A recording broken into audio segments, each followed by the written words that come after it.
Hi there, my name is Andy Dunn, and you're very welcome to the Solo Set podcast. A shout out for a sponsor, Crowley's Music, Cork City, Ireland. A home for everything music, so you can bring music home.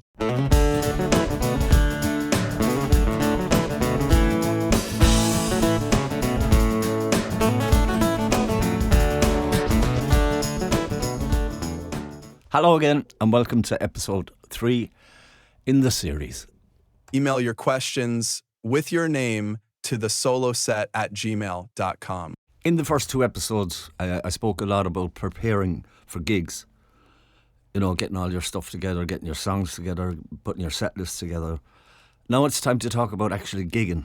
So this is what I like to call building habits to build business. And of course, habits are built on doing the same thing over and over again. So first I want to talk about how long before the gig you should arrive at the venue. I've always had this habit that I consider to be a good habit where I would turn up an hour before the gig. That's at the latest, an hour before the gig. Now it might take me 20 minutes to half an hour to set up, which leaves me with a half an hour. If that means I have to sit in the car, whatever it means, it doesn't bother me because that half an hour is there in case anything was to go wrong, in case I needed time to fix something or, etc. It also gives you time to soak up the environment of the place if you want. Have a look around the walls at the pictures and just soak up the environment. Get to know the manager, get to know the bar staff, stuff like that. Another habit I think is worth building is dressing for the show, dressing for the gig. I really don't think that turning up in a tracksuit, pants or something is kind of a very professional look. I don't think it's inspiring, but that's just me. So yeah, always put a bit of effort into your appearance. It means a lot. Then of course you have the sound check. You may have basic settings set for your gear, but every single room is different. So chances are it's probably only the master EQ, if you've control over that you would have to change to suit the room. There'll be other tweaks as well, but again, you'll learn that as you go. But give yourself plenty of time, and there'll be no panic, and you'll be nice and relaxed getting into the gig. And with regard to setting up the gear, something very important as well here is running your cables. Either run all the cables in front of you, as in across in front of you, or run them behind you. Don't run them under you. Do what you have to do to make sure your cables are tidy. It just makes life a hell of a lot easier, really. And I've seen some unmerciful situations. Guys that either don't have a pedal board, so they're wiring everything up on the night, and there's cables everywhere. Stuff like that. It's not healthy. It's not good. You could fall. Somebody comes up to talk to you, they can fall. The other thing is make sure your gear is secure. I mean, speakers and stuff. If they're the kind of gear that I was telling you about that I use, that's not very, very stable. Now, I keep it well away from people. They'll still hear it, but if they're coming up to me, they would have no reason to hit off it or anything. So just keep all that in mind, because there is that side to it as well. Then when the gig is up and running, you have to make a decision. What kind of gig are you going to run? Are you going to take requests? In the early days, you might not really have the confidence or enough songs to put it out there that you do take requests, so don't even mention it. If people come up, you know the song, you play the song. If you don't know the song, I don't know, a good trick is have a little notebook which you take it out and say, I must write that down now and learn it. It just, it breaks the ice, it makes them feel like they're giving you something, and it saves an embarrassing moment, really. The other thing is, and you'd hardly see it anymore, maybe it's just not popular, but backing singers. Do you call singers? Does the pub allow singers? Actually, that's a very important thing to find out before you start. And if they do, then do you want to call them? Are you able to back them? Etc. That's a tricky one. That's a tricky one. But again, as I say, it seems to be kind of not as popular as it used to be, even though I enjoy calling up singers sometimes. And with regard to songs, you've already planned out your set list. That, I suppose, shouldn't be written in stone, but a set list is kind of more of a guide, especially when you're solo. You can change it up, but you should definitely have one. I'm kind of going back and forward here now because things are coming into my head as I'm talking. But with regard to making out a set list, I'm not sure if I mentioned this, but I think anyway for dynamic, it's very important that you don't have two songs, unless you're playing a medley now. But if you're doing a song, stop and doing another song. Never have two songs together in the same key, and try not to have two songs together in the same tempo, as in two waltzes. Or I just think it becomes monotonous. Even if you have to put a capo up one fret and play, like if you're playing a G, go up to a G sharp with the capo, and just for that little change, just to take away the monotony of being in the same key a lot of the time. And as I say, the same tempo as well. And then comes what is for some people the dreaded talking to the audience, introducing songs, all that kind of stuff. Again, that comes with time. So in the early days, don't try too hard. You can't just go from one song to the other. There has to be communication. That's part of the entertainment. But you don't have to overdo it either, to try compensate. Certainly don't overdo it if you're not confident enough. But in the same vein, there has to be some communication. And as we're talking about communication, let's say you're playing in a 2-piece or 3-piece. Don't have a 2.5 minute song followed by a 1.5 minute conversation between members in the band. That's awful. It's terrible. You can talk before you play and talk on your break and talk when you finish. Talk till the cows come home. But behind the mic during a show is not a place for that, really. No, obviously you're going to have to communicate, like what do we do next or whatever. But I mean, like, how'd you get on today? Did you bratting on the horses? That kind of thing, That's a no-no. When it comes to the break, then you should actually take a break. In a 2-hour show, you should take 10 minutes after, we'd say an hour. I just think you should, because I've seen a lot of guys play the whole way through. No, some places will request that you play the whole way through, and that's fine if that's what they want. But I just think it becomes, I don't care how good you are, it just becomes monotonous, it becomes monotone. Take a break, give their ears a break, and come back and do it twice as good, But a 10-minute break in a 2-hour show is not that long. And keep an eye on it and make sure you stick to the 10 minutes. And just to let you know as well, if any of you out there would like to contact me with regard to anything that I'm speaking about here in the podcast, and if you have any suggestions for ideas going forward, things you'd like me to cover, there's one more episode like this, the audio episodes, and then I'll be going into short video ones, interviewing people and that kind of stuff. But in the meantime, I'd love to receive some emails. Email your questions with your name to thesoloset@gmail.com. A lot of the stuff I've been talking about here, like with regard to the Audio Spectrum poster, different things, I'll be posting those on the socials as well. At the moment, it's Facebook, Instagram, and then, of course, you have YouTube, and the podcast itself goes out on Spotify.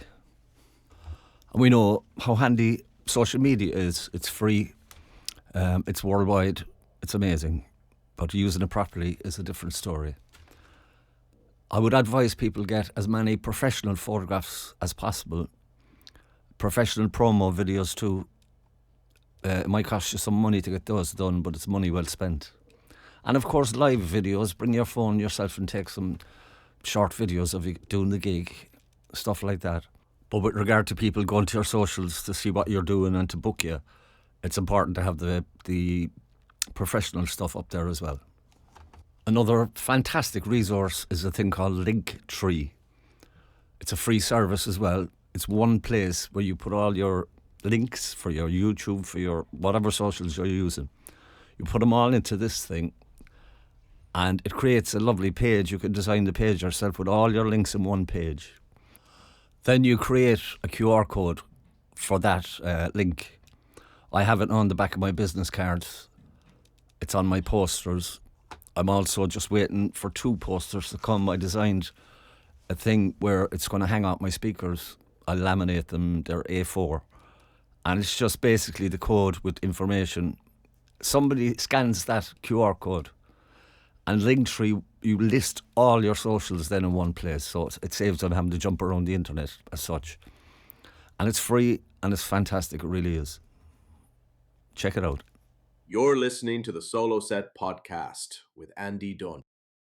So another thing about gigging is that if you don't start with a thick skin, you'll end up developing very thick skin when it comes to hecklers and dealing with, drunk people, and people can be sometimes not so nice.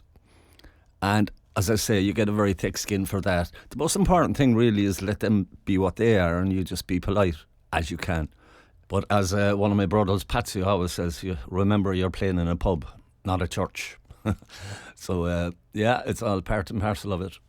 And of course, you get so many really nice people then as well who get into what you're doing and they'll compliment you. And so, it's a strange old game, lads. Another thing there too about backing singers. As I say, I know it's probably not done as much as it used to be. But a trick that I use, there's a couple of them that I use. If you go back to episode 2 where I was talking about chord families and that. And let's just take G and C, right? The family of G and the family of C. So if somebody comes up and they want to sing a song that you know, no, you can't really force your own key on them, right? But what you can do, you can almost always tell the range people singing by the way that they talk. A lot of the time anyway. But like if you know the song in G, find, like, up the 6th string, we go up as far as the 5th fret, we'd say. And when you find the root note that they're singing in, on the 6th string, put the capo back 3 frets from that. And you can play that song then in the G shapes. Same on the 5th string. If the song you play it in C, we'd say. This applies to all of them, no, but I'm just simplifying it. If you play it in C, run your finger up the 5th string, find the root note for whatever key they're singing in, put the capo back 3 frets, and there you have the key they're singing in, but you're playing in C shapes, because they're the chords you know. Another one then sometimes that I used to do anyway, if somebody came up and they were well steamed, drunk, whatever, I'd be talking away to them and strumming a chord, whatever chord, and almost automatically they'll start singing in that chord straight away. It's nuts, but it's good crack. And also, once in a while, then you get the person coming up singing and their keys are going all over the place, and they stop and they look at you as if to say, "What are you doing wrong?" So my line for that, basically, and I say it over the microphone sometimes, depending on who's up singing. But I'd say, look, to be honest, I'm a musician, not a magician, All those kind of things really are all under the banner of reading the room, I suppose. You can know kind of by the age profile, or if you get requests for modern stuff, you get requests for older stuff. It's about reading the room. Yeah, you can have your first 4 or 5 songs. Like, I normally would have 3 songs that I'd go to for the first 3 songs of the night. And that gives me 3 songs to try and read the room and see what the vibe is. And then, you kind of move it around until such time as they grasp onto something. And then you're off. Once you have them, you have them. Well, once you have them, you keep them if you can. But reading the room, extremely important as well. Again, another tool, and it's another great habit. Also, it's good to know what the management kind of expect of you, Like, you could have a great gig there and you're rearing for road, you're mad to go. How are they going to be if you play 10 minutes, 15 minutes overtime? Will they be delighted with you, or will they not want you to do it at all? Those kind of things you need to find out, you need to know those things.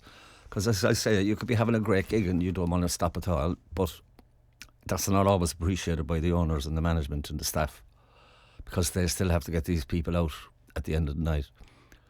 I mean, even since the end of COVID, really, a lot has changed with regard to the time that pubs are having their music. There was a time where it would go right up to closing time.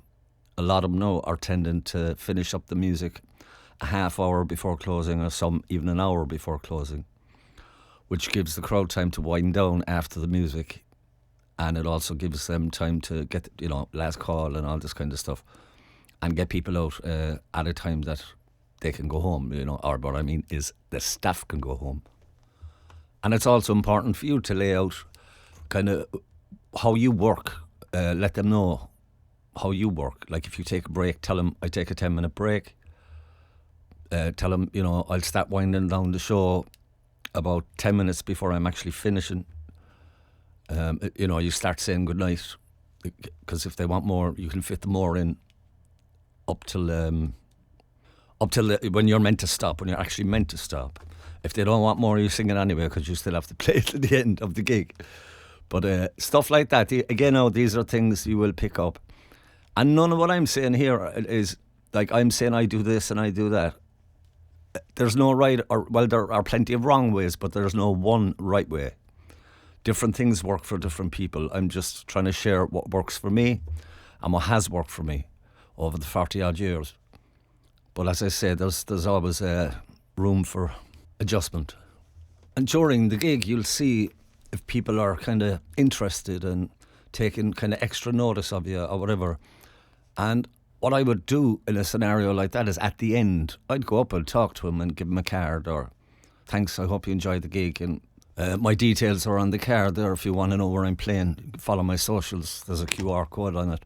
That one scan will get you everything you need to know, really. So I hope to see you again and blah, blah, blah, all that kind of stuff. That's how you build a fan base from pubs. At this stage, I want to say a huge thank you to Crowley's Music here in Cork for sponsoring the first 4 audio episodes of this podcast. Next week will be the last one. And after that, I'll be looking at doing some video podcasts. They'll be short, 10, 15-minute video podcasts. I was talking to the bold Roy Buckley on the phone there a couple of minutes ago, and I asked him if he'd be interested in doing one with me. So he'll be come under the realm of people who have truly made a great career. And still, he's playing concert halls, he's touring with Phil Coulter, but yet he still does the pub scene as well. So he's getting a bit of everything, really, and no better buckle.